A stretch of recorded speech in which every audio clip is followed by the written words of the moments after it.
घर का अपमान, दिल छू लेने वाली कहानी। लो नेहा, तुम्हारी मनपसंद मिठाई काजू कतली लेकर आया हूँ।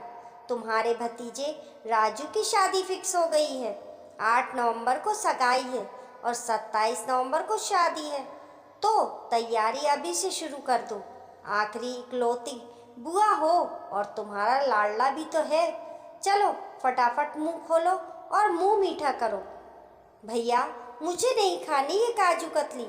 अरे नेहा, छोड़ो पुरानी बातों को। जो हो गया उसे भूल जाओ। जितना पुरानी बातें याद रखोगी उतना ही दर्द तकलीफ बढ़ेगी। नेहा कुछ समय के लिए अतीत में खो गई। नेहा और उसके भाई मुकेश को काजू कतली का विशेष शौक था। जब भी घर में काजू कतली मिठाई आती, दोनों भाई बहन उस पर झपट पड़ते।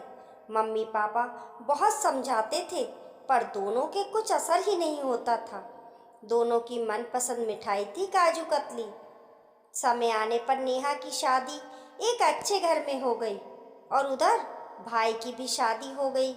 दिवाली पर नेहा के ससुर जी ने ऑर्डर देकर 5 किलो शुद्ध काजू कतली बनवाई, ताकि वे अपने रिश्तेदारों में शुद्ध मिठाई भिजवा सकें। और घर में भी सभी को काजू कतली बेहद पसंद थी।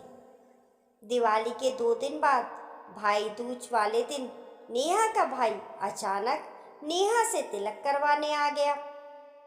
नेहा को तो पता ही नहीं था कि वह आने वाला है, क्योंकि कितने सालों से भाई का भाई दूज के दिन आना नहीं हो पा रहा था। हाँ, राखी पर अवश्य आता था। खाना खा पी कर और तिलक करवा कर जैसे ही मुकेश जाने के लिए हुआ कि नेहा ने कहा, अरे भैया, त्योहार के दिन क्या बहन अपने भाई को ऐसे ही खाली हाथ भेजेगी?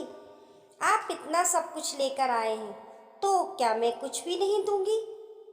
बच्चे भी तो बुआ की मिठाई का इंतजार कर रहे होंगे। आप 2 मिनट रुकिए, बस मैं अभी आती हूँ। नेहा ने घर पर रखी हुई काजू कतली में से आधा किलो का डिब्बा अपने भाई के लिए तैयार कर लिया कि तभी सासू माँ वहाँ आई और बोली, तुझे पता है काजू कतली का भाव 800 रुपये किलो है और तू अपने भाई को इतनी महंगी मिठाई देने जा रही है। अरे, अंदर लड्डू पड़े हैं, वे रख दे। काजू कतली तेरे पीहर वालों के लिए नहीं बनाई है। अगर ऐसे ही लुटाती फिरेगी तो हम और रिश्तेदारों को क्या देंगे? लेकिन माँ, मैं तो भाई के लिए कुछ मंगवाया भी नहीं, और ये इतनी सारी मिठाई है और भाई और बच्चों को काजू कतली भी पसंद है। कहा ना एक बार, काजू कतली नहीं मतलब नहीं। बिल्कुल शर्म लिहाज है कि नहीं? भाई ने ऐसा क्या दे दिया जो इतनी महंगी मिठाई भाई को दिए जा रही है?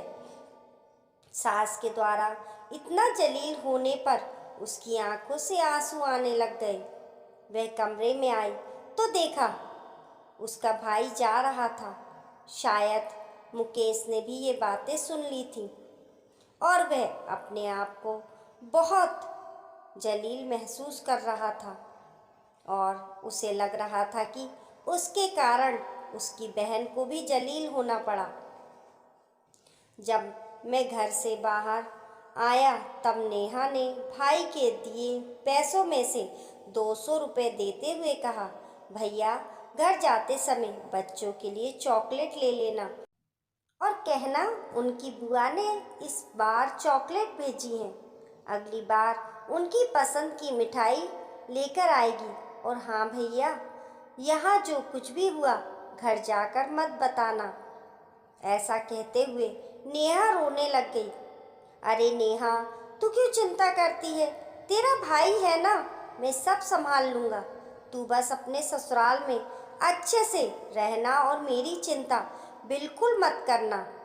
नेहा के पति ये सब देखते हुए भी चुप रहे, क्योंकि वह आज तक अपने माता पिता के सामने नहीं बोले थे, किंतु वह अपनी पत्नी को ऐसे जलील होते हुए भी नहीं देख पा रहे थे। उधर भाई अपने परिवार के लिए रास्ते में से काजू कतली का डिब्बा, चॉकलेट और नमकीन का पैकेट ले गया, जिसे देखकर बच्चे और नेहा की भाभी खुश हो गई। उस दिन के बाद से नेहा को काजू कतली से इतनी नफरत हो गई कि मैं उसे देखते ही फेंक देती थी और उसे पुरानी बातें याद आने लगती। काजू कतली की वजह से उसे और उसके भाई को कितना शर्मिंदा होना पड़ा। 10 साल बाद आज नेहा का भाई उसके लिए काजू कतली का डिब्बा लिए खड़ा था और नेहा आज भी खाने से मना कर रही थी, किंतु मुकेश ने अपनी बहन को ये कहकर मिठाई खिला दी कि मन में कड़वाहट रखने से कुछ नहीं होता, बल्कि रिश्तों में खटास आ जाती है। मेरी प्यारी बहन, जो हुआ वह भूल जा। और उसके मुंह में काजू कतली का एक टुकड़ा जबरदस्ती खिला दिया। नेहा ने भी भाई का मन रखने के लिए काजू कतली खा तो ली, किंतु कैसे उसे जललता का दर्द भूल जाए, जो भाई बहन के संबंधों से बढ़कर काजू कतली के दाम पर आ गया था। क्या काजू कतली भाई बहन के रिश्तों से भी महंगी है? दोस्तों, आपको ये कहानी कैसी लगी? कमेंट करके ज़रूर बताइए। पसंद आने पर लाइक और शेयर करें। ऐसी ही अच्छी अच्छी कहानियों के लिए चैनल को सब्सक्राइब करना ना भूलें। मिलते हैं फिर एक नई कहानी के साथ। तब तक के लिए नमस्कार।